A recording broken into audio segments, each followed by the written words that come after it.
welcome to my channel. My name is Chiomah. Mom, if this is your first time joining us, I am that mom who loves to see moms, dads do their thing, thrive, achieve their goals, and raise amazing children. And today I'm having another episode of Conversations with Chiomah, where I invite other moms and a few dads to come and talk to us about how they're able to do their own thing, how they're able to raise their children, how their children have impacted them, the tips they have to share with all you guys who are there. So please make sure you don't forget to like, share, and subscribe.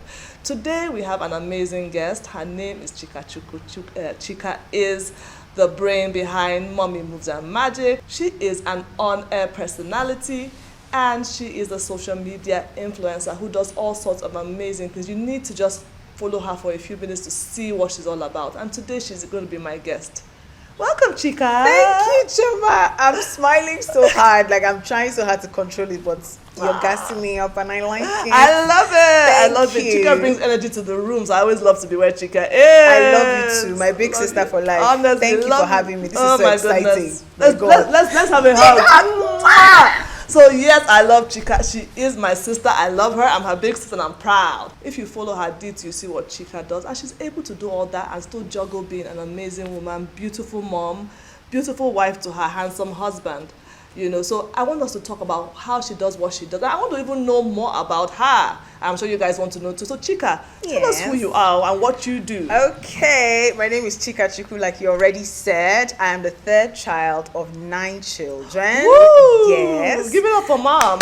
Superwoman, yes. So I'm the third child of 9 kids. And funny enough, even though I am the third child, funny enough, for always being the nurturer in my home. So I'm that one who everybody kind of runs to if they have a problem, if they want to talk. Yes, my big brother is also that person, but for some reason I was also like the matriarch. No disrespect to my big sister, like she's amazing, but she's very to herself. I'm the one who is always there for everybody, checking in, making sure everyone is okay. So weirdly enough, Chiomah, I always looked forward to being a mother. I would consciously try to practice with my younger siblings because there were so many of them, so I would teach them to do stuff, call them together, tell them stories. I was that big sister that was always there trying to make sure everybody's okay. So having kids of my own is literally the most exciting thing for me. I know we mothers, it's a lot. Motherhood can be very hard, I know that, but I'm weird in the sense that even though it's a lot, listen, my best times are still times that I have my kids around. So even when they're making noise and quote unquote frustrating me, it's still like when they're not there, I'm like, oh my God, where are my babies? So yes, so that's about my side of motherhood. And as a person, I'm not to toot my own horn, but I am the life of the party. Yes, okay. Yes, literally, I'm going to own it. I have big energy. Anywhere I go, I own the space, and that's just who I am. And I think I got that from my father. He's like, he has a very big personality. He's always cracking jokes. Everybody's always laughing at what he's saying. So I picked that up, and I've learned not to shrink that side of myself. Sometimes people, say, oh, she's doing too much, but that's who I am. And I'm not going to shrink up for for anybody. So, and that's the beautiful thing about life. There are people that will gravitate towards you for the same reason you will repel other people. True. Exactly. So, and that's how you find your tribe, basically. So that's who I am. I love to work. I love to cook. I love food. I like to, try out recipes. My favorite cooking shows, my favorite things to watch are cooking shows. It's my thing. I'm obsessed with like the Food Network and MasterChef Australia. My kitchen rules, they get me so excited, So that's literally it about me. And like you said also, if you follow my page, you will see that I am mostly about motherhood, but I'm also about living my life to the fullest. I don't play with my time by myself or with my girlfriend, and I also make sure that I make out time to spend with the husband as well. The children can be overwhelming, like they're in your space every single time. So you have to consciously make an effort to spend it with your partner, because when these children leave, that's who you're stuck with. It's you and him. Exactly. So you also have to find time to nurture that relationship, and I try to do that to the best of my ability. So that's basically that. So that's Chika in a nutshell. And the thing I love about you the most is how authentic you are. And like you said, you can't really, some people will love you, some people will hate you, but it's important to be who you are. Absolutely. And that's what Chika brings to the table. She is her authentic self in whatever space. Now, you mentioned you grew up in a big family, in a large family. And I'm wondering, do you think that prepared you for motherhood? Because you had to, of course, help with the younger ones, and you were the natural mother figure, like you said. Yes. Do you think that helped you?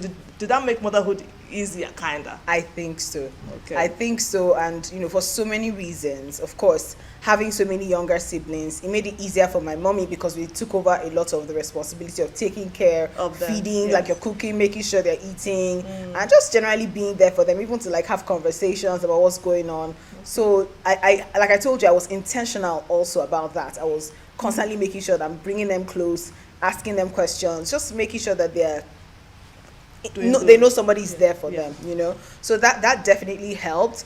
And of course, learning personalities. I mean, you have so many siblings, so everybody brings something different to the table, So that also helps me. And growing up like that, there was this tendency for our parents and even adults around us, maybe in the form of aunties or nannies, to compare. And I know how bad that made me feel. I didn't like to be compared to anybody. So if I'm failing at something, somebody can chip in and say, didn't you see how your big sister did it, or didn't you see? I'm like, no, I'm not my big sister, don't do that. Me. So it made me conscious that I made that mental note to say, I'm never going to do this to my children, even if they're only 2 like I have now.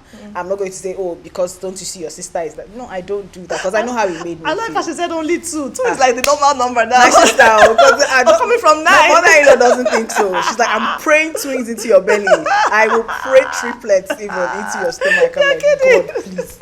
She's very ready for me, but really awesome. So that's fantastic. And like she said, everyone is different. I think that's one thing we need to know when we're raising our children, that they have different personalities. Even twins are so different, and we need to understand each child that God has blessed us with and know how we're going to raise them. Now, one thing I see you do, your children always look so good. You dress up yourself. Your children are well dressed up, well groomed. Is it a struggle for you? I say a lot of mothers, I have a daughter and 3 sons. Doing hair is like a nightmare, because she doesn't like her hair touched. She's like, and I love doing her hair because she's my daughter, obviously. Yes. But she doesn't know, it's hurting me. Is this, how have you, did you ever have any struggles doing her hair, and, how were you able to deal with that? Because I think at the beginning, it was a struggle, because she doesn't like any form of pain. I think she got that from me. I have a very low threshold for pain, so once anything is coming close to me, I'm already flinching. So I understood that, and I hated doing my hair as a child. So now, because I hated it, all the things that used to make me feel good, I tried to offer them to her in terms of snacks, like a little bribe here and there.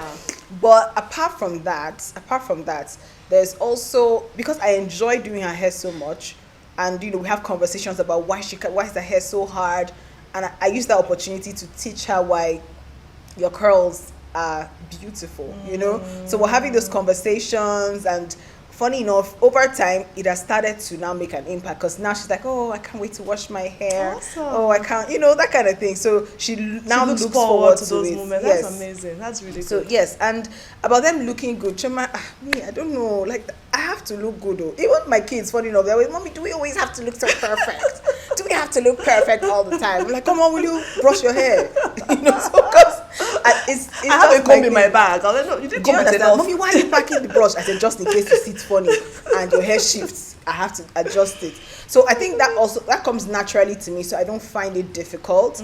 Even though, like you probably know, I don't have a nanny. So what that does is that I have to live my life in a very organized manner. So every single second counts. So if we're going out, I already know it will take me about an hour to dress up, because I need to do my makeup. So, and I give the kids another hour because I need to make sure everybody's hair is styled, everybody's, So I program my life that way, so nobody is looking funny because we had time to get ready and get out the door. So now let's talk about that. Really, let's rewind about the no nanny situation, yes. Because for a lot of us, we think about it.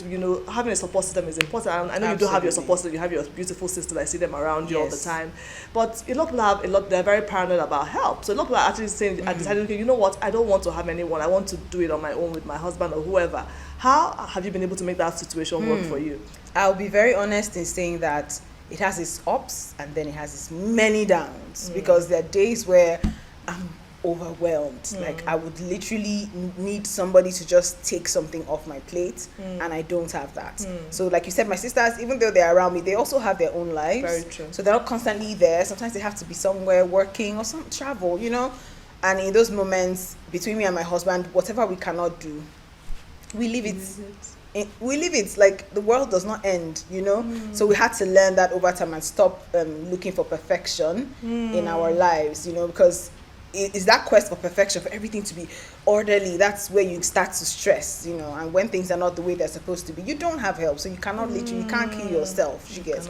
So that's how we've managed to roll with it. And like I said before, Chiomah, being organized is everything. So there's structure. Everybody knows when everything is supposed to happen. So once you say, so the upside, I've already said the downside, which is like the days that I get overwhelmed and I just want to like take a break and disappear. But the upside is that I see my children, they now know what to do without being told.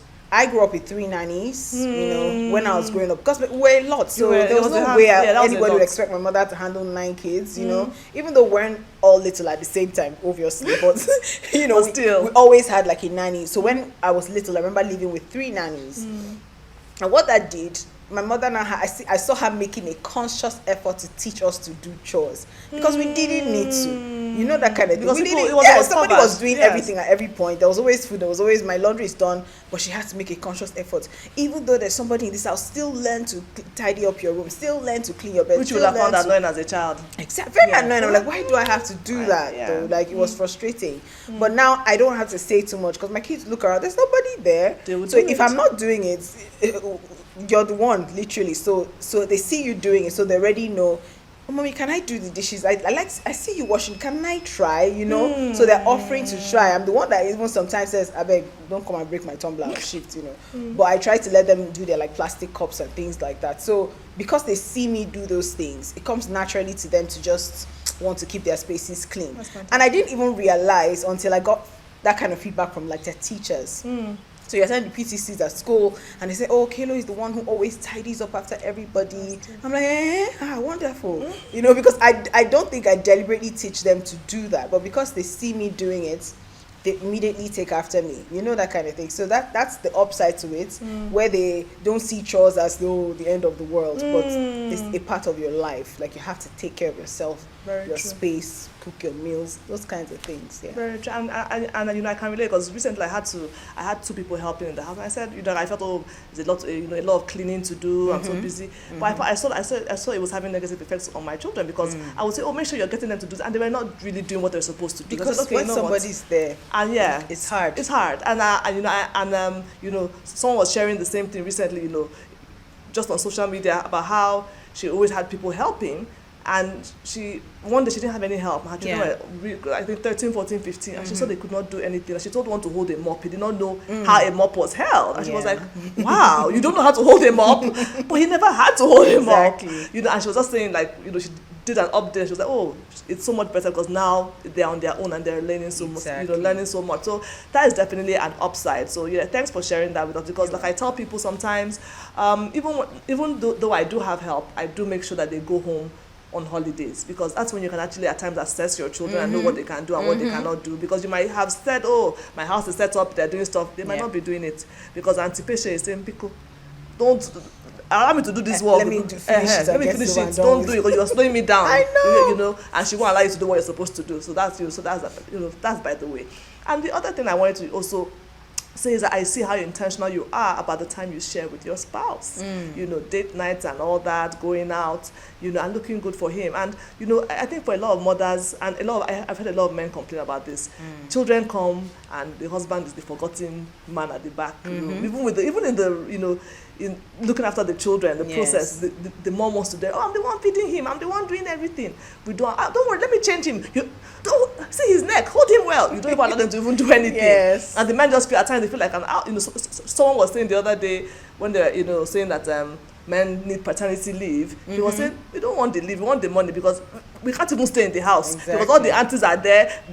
I can't carry the baby, I cannot do anything. I just stay outside the house. I'm like, it shouldn't be so. How are you able to, 2 questions in one, find time, to spend with your spouse and being, and help nurture that marriage relationship, and also get him involved with the children as well, knowing that it's just both of you with them. Oh yes, I love those questions. So first of all, finding time. Honestly, I don't think I think it's something that I went into a marriage knowing, that, because I heard it so many times that that's your person. The children are your children. Awesome. They are great, but the same way I have left my own parents to come and cleave in the biblical sense to another person, that's the way my kids will grow and leave us and cleave to someone else. So I always have that at the back of my mind. And who will you be with when they've gone? It is this person. So this relationship has to work. You have to make it work.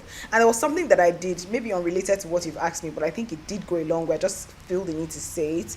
Is that those first few years of your marriage where there are all this little bickering, because that's the first time people are really living together. So you're now starting to see, all the flaws. I put the pillow like this, he likes it. I'm like, what's wrong? The pillow is still like this, but it's supposed to be like this. So little things like that, were there at the beginning. And I said to myself, Chika, we will work on all these things, because these children will not grow up to see us fighting. They will grow up to see us loving on each other. Awesome. Do you understand? So whatever I was making sure that by the time my kids are old enough to understand that something is going on, they are not seeing too many fights. Fights will happen. You can't run away from it, but it's never going to be something so heated that makes them uncomfortable. So it was something that I was conscious about, and thankfully, all they see us doing now is giving hugs. Like, oh my God, you guys, please go away. Please, what are they doing? They always, like, go and sit down. So I love that that's what they're seeing. So even when there are misunderstandings, they're never heated to the point that the kids are like, oh my God, exactly.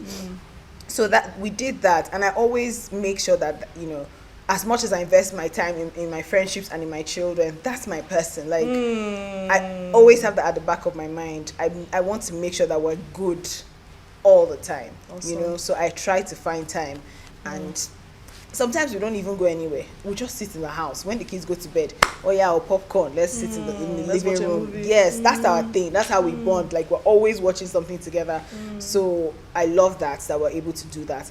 And now for that other question, Chiomah, it wasn't easy. I think, funny enough, I learned the need, or not even the need, I've always known the need to involve the men in raising your children, but I learned that, I don't know how to explain it, from you and then from Adeze Yobo more recently, where I think I was talking to you sometime, I think during one of our lives or something, I can't remember where we had that conversation, and you did say that men, if you leave them, they will imagine that they are useless, like that they don't know how to do anything. But the second you give them something to do, they will step up. Very true. Give them the opportunity to step up.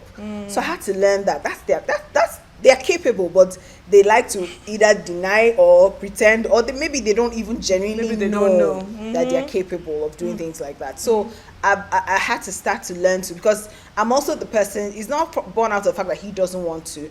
It was more of me being I like to do things by myself. Let me just do it. I can do it well. And that whole, I beg you're slowing me down. Why is your hand? You know what? Be going. Let me just take care of this. So I was that person, and I had to start giving him the opportunity to be with the kids. So I'm like, what, babe? I'm out. None of the sisters are around, so it's you and these guys. So I have to step out. You'll be like, oh, okay. At first, you'll be like, his eyes will like pop, like, hey, panic. Okay, how long? I'm like, don't worry, you'll be fine. You'll be okay. But when you come back, you see them, they're good. They've gone to get pizza. Like, he's stepping up. He's doing what he's supposed to do. So it's all about giving them the opportunity to step up. Don't imagine, like you told me, that's a very valid lesson. I think a lot of women need to have it at the back of their mind. If you're with a spouse who is not readily involved, is not on his, because there's some men that are very nurturing. They're like quick to help out. Yes. So if your spouse is not like that, he's not a bad person. He's not. He's just not used to that. So you have to give him the opportunity to step up and be the father he can be to his children. Honestly, and I agree so much. I remember when my children, I left two of them. I went to the UK for a year, almost a year, and everyone was like, "Really? You left your children with your husband?" I took the two youngest ones. I left the two older ones. Yeah, and he did really well, and it was fun. It was a good time. They bonded. Even in the children's school, they were like, "Oh my goodness, your husband! We didn't know he was." Of course, he was attending all the PTCs that normally he'll say, oh, I'm busy, I have a meeting. He was attending everything. Yeah. You know, these men are much more capable than you think. A lot of us women, because of the nurturing thing we have, I just used to, no, let's take care of it, don't worry, allow them. And at times, you know, they actually enjoy it.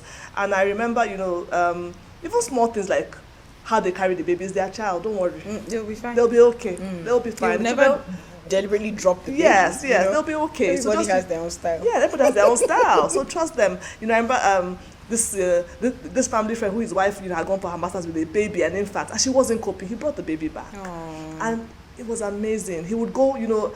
How I knew he did that was that I think we had dinner. He came with the baby, put him in his little car seat, and he was going everywhere with him. He would go for meetings with him, cute. and it was like, you know, and That's it was your good. baby. Yeah, that's his child, and he baby. did really well. Attended meetings, and what happened to her? She's in school, you know, and it was fine. So, women, let's allow these men. They're men. They can do much more than we think they can. You know, honestly.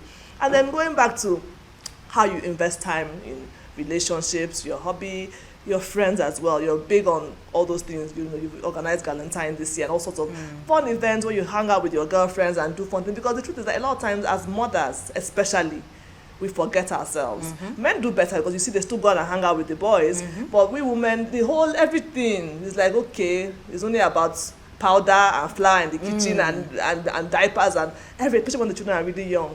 But we must be intentional about building and maintaining our friendships. How are you able to do that, Chika? Right. So I'm a big believer in nurturing your friendships. You know, I saw a quote recently that says your soulmate is sometimes a friend. Not even like a boyfriend or a husband. It's sometimes your friend. That's like your person that you guys share like a very meaningful connection and gets you better than anybody else does. You know, it doesn't take away from the relationship you share with a spouse, but your friends are, honestly, Chiomah, I don't I sometimes lack the words to describe how important my female friendships are to me. You know, I did go through that phase where I've always been somebody, first of all, who has a lot of friends, but I did go through a phase where I didn't even want to see anyone.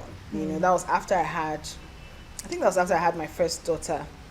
You know, I was in a space where, because I had to leave my job at the time, so I was feeling really down. I didn't want to, but there was really no other way around it. My shift at the time was by 4 a.m. or something crazy. And by 4 a.m. I'm literally still struggling to sleep and breastfeed a newborn. So they weren't going to let me move my shift to another time. There was no space, so I had to just make that choice. It was difficult, but at that point my child was my priority, so I let it go. So I was going through a lot of things, and I was reclusive, literally. Like, I just removed myself from the happenings of the outside world, you know. But it was my friends who made sure that I didn't forget who I was. So, you know, and they didn't do it. It wasn't, and because they know I don't like those kinds of confrontations. You just come at me and start lamenting.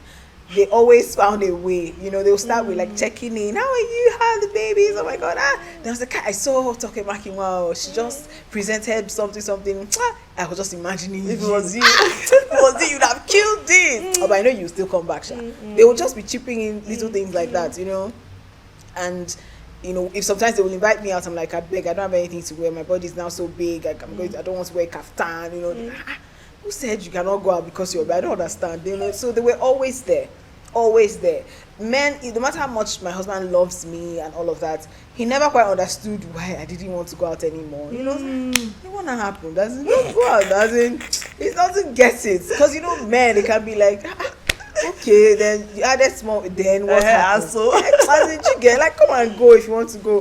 But he didn't get what I was going through mentally. But your girlfriends, they get it. They get it. So you know, when I came out of that funk, I said, nah, I'm here today because my girls didn't let go of me, you know. So I do my best to pour back into everybody. And if you're my friend, you are my family, because for those that have children, they know that their babies are my babies. Standard, don't play. Anything I would do for my children, I will do for you. Like one of my friends, she recently traveled out of the country. Her babies were my babies. So as I get into school in the morning, I'm going to check for them. How are you guys? Big hugs. After school, I'm seeing them. How was your day? Sending them pictures, sending mommy pictures of them. You know, so I'm like constantly, I'm that person. I love my friends so much. Like, they mean everything to me, because I know what they do for my life. They make my life so much better because no matter how close you are to your husband, you guys talk about everything, but there's still girl There's talk. still some girl There's thing. girl talk that you're still going to tell, just gist with your girls. Like, it's different, and it will be the same gist though that you tell your husband, but the response is never the same. He will still approach you from a man's perspective and give you feedback. But your girl is your girl. Like, Chika, they get you. So I don't play, and because God has also blessed me with proper friends. Like, I don't have friends who I don't know. I've never had like drama in my current circle of friends, like where there's like backbiting. Like, I hear things. We're in a world where people will talk, so you will hear things going on in like some friendship circles, and not that you're comparing yourself to them, but you're shocked. You're like, wow. And the people telling you, you're hearing it and they're saying it like it's something normal, and you're like, oh, that behavior is unacceptable. That's not your friend. But you still see them being in the same space, being all friendly. I'm like, I don't understand. It's very frightening for me. Is that friendship? Is that friendship? So friendship. because my friends are so good to me, I mean, I love them with all my heart. Amazing. So yes, I make an effort for them every time. And the Bible says that there's a friend that's taken closer than a brother. So friendship is something that is God ordained, and it's something that we should not forget. Please, not just because one brother has put a ring on your finger and you now have a baby, now feel okay. It's I'm me good. and my husband. No. There's a reason why we have friendships, and we should be deliberate about nurturing the right ones, the ones that will add value to your life. I was just thinking, just yesterday, I was, in some school, I was invited. I saw my friend's son. I saw she wasn't there. So I took a recording of him performing. He was performing, Beautiful. and I sent it to her. She was like, "Oh my God, you just made That my is friendship, day, my sister. That you just is made. friendship. I've been feeling awful. I couldn't go. I was just like, what kind of thing is this?" And she just lost her husband recently. She was like, Oh my goodness. Daddy would have been there and all that. And I was like, God, I was grateful that I was able to put a smile on her face in that moment. So friendship, it could just be the little things you do for a friend, the little gestures, the text to say, "How are you doing?" Don't just think, she's married and all, it's okay. Even you the friend. Exactly. Don't check give on up her. on Check your on her. friendships. See, you've not heard from her for a while. Don't say, she's feeling big. She's now what? Check on her and see how she's doing. With parenting, it's a team effort. That child might not be your child biologically, but the children that she has are also your children as well. So you can help, you can offer to help, you can check in and do stuff just to make her know that you're there with her. Friendships are important and should be nurtured. So thank you for being deliberate about friendship, Chika. It's something I see that you're passionate about, and I'm very, very grateful for that, because in a world where there's so much fakeness, there's so much pressure. Just today I shared something about the pressure to impress, the pressure to do this and do that. You want to make everybody feel if you have with a good friend, you can be yourself and you can just relax. And still talking about motherhood and everything, one important thing, especially in our society, most times is the women that run the kitchen, the home. They make sure the meals, the family is fed. Yes, a lot of men cook, and we're raising our boys to cook as well, yes, but most times that's the woman's forte, and that's something you do beautifully. I see all the beautiful meals you churn out, and now the people are saying, I know there's this whole movement where we're like, okay, we're women, we don't need to. What do you think, girl? Do you think that women don't need these skills, or we should just we're all working, we're all doing this and that? What do you think? Very, very touchy. But I'll say this, I don't know, my views might be a little weird, because I grew up in a family where both my parents were fantastic cooks. Awesome. So I think my own view will be different. That's why you see my son in the kitchen all the time. I don't know cooking to be just for gender-based per se. Even though growing up, I'll be honest in saying that growing up, when my mommy made like roaster chores and things like that, it was all the girls had kitchen duty, and all the boys had like cleaning duty, maybe taking out the trash, washing the cars, things like that, and we never got to wash the cars except well, I did get to wash the cars at some point. I think it was the time when none of my brothers were home, so I had to wash both my parents' cars for a while, but there's something about it. For me, Chiomah, there's something about cooking. For me, it's a love affair. Like I'm pouring in so much love into that pot of food or whatever. So I don't know, Chiomah, I'll be honest in saying that I don't think it's really gender based. I consider cooking a life skill. I agree. You know, I agree. think it's a life skill. It is a life skill. Everyone should know how to cook. Because there were many times, we used to even joke about it in my family with my big sister, and there were many times people would just literally, all the girls who were big, were in the would be in the living room, like here now, talking and gisting, right? And then my daddy is the one in the kitchen. Our mom, yes, he's the one in the kitchen. You be hearing him frying onions, doing this one. I was in the living room like, waiting for the food to be ready. Oh wow! So we'll stop mid conversation and be like, if somebody walked in here now, they'll be like, they were maltreating this. Maybe they've used jazz. So, what are you put out to this man? I swear they've used jazz to lock this man's but destiny. he's enjoying himself. And That's his a life best skill. His best times are when he's cooking. Like he skill. loves it, you know. So growing up in that kind of family, for me, the anomaly is a man that doesn't even know how to cook. I'll be very honest with you, you know. So if you're, I'm like, you can't make. No, I think you can't. So I think a man should be able to help himself. And like I tell, I was telling someone, you know, growing up in school, you see guys, you know, they'll have this girlfriend who will be coming to come and make food for them. That was really the whole thing. Or they'll be going to look for where to eat because they can't even make beans, they cannot make. I'm like, you should be able to at least help yourself. If you can't, if you don't have money, if you're broke, you can at least cook something and feed yourself. So it is a life skill. When I was in uni, my flatmates were guys. Like they lived opposite my own dorm room. We lived outside of campus. They literally were the ones feeding me and my cousin. Yeah. Do you understand? Yeah. You know, they'll knock on the door, Chi, Esigokwa rice, you know, stew, Adigokwa, they'll have cooked rice. They'll bring out the food and be serving all of us. Do you understand? And they were guys, and the food was yummy. Always good. See, you know, so and they weren't waiting for us as well, the girls in the flat to cook. No, they used to always cook. I find that thing so annoying because you know, I don't really watch Big Brother, but I always know what's happening. It seems the girls are always the one that are on kitchen duty, isn't it? Not really. Not really? Okay, I don't watch it, so maybe I'm not accurate. Not really. Like, there are many boys that I don't know if you know Neil from some seasons ago. Till today, every time I'm making Indomie, I'm thinking about Neo's food. Like the way he cooks. Okay, good. His food always looks so yummy. So there are many guys like that. You know, so many guys cook in Big Brother. That one I'll give it to them. They don't leave it for the girls.